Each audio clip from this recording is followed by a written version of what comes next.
যুক্তরাষ্ট্রের সঙ্গে পরোক্ষ পারমাণবিক আলোচনা নিয়ে নতুন বার্তা দিল ইরান। ইরানের পররাষ্ট্র মন্ত্রণালয়ের মুখপাত্র ইসমাইল বাঘেই জানালেন, আলোচনার দ্বিতীয় ধাপ এবার ওমান থেকে সরিয়ে অন্যত্র অনুষ্ঠিত হবে। তবে আলোচনার ধরন থাকবে এক, অর্থাৎ সরাসরি নয়, বরং পরোক্ষ কূটনীতি।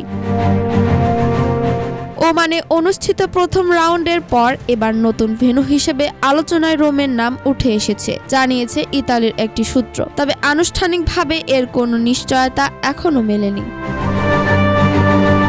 বাঘেই আরও বলেন, ভেন্যু পরিবর্তিত হলেও মূল বিষয় হলো আলোচনার কাঠামো অপরিবর্তিত থাকছে। ওমান থাকছে মধ্যস্থতাকারী হিসেবেই। ইরান মনে করে সরাসরি সংলাপ এই মুহূর্তে কার্যকর নয়। অতীতেও পরোক্ষ আলোচনার সফল উদাহরণ রয়েছে। এই ঘোষণার সময় বাঘেই ওসমানের সহযোগিতার জন্য কৃতজ্ঞতা প্রকাশ করে। কিন্তু প্রশ্ন হলো, এই আলোচনার ফলাফল কি হবে?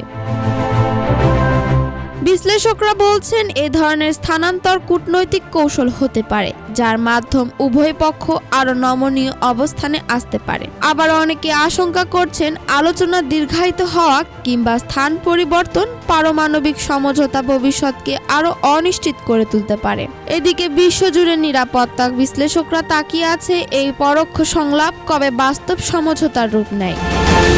নতুন ভেন্যু, পুরনো উত্তেজনা, ইরান যুক্তরাষ্ট্র সম্পর্কে কি তবে নতুন মোড় নিতে চলেছে? আরশিয়া আলম, RCTV।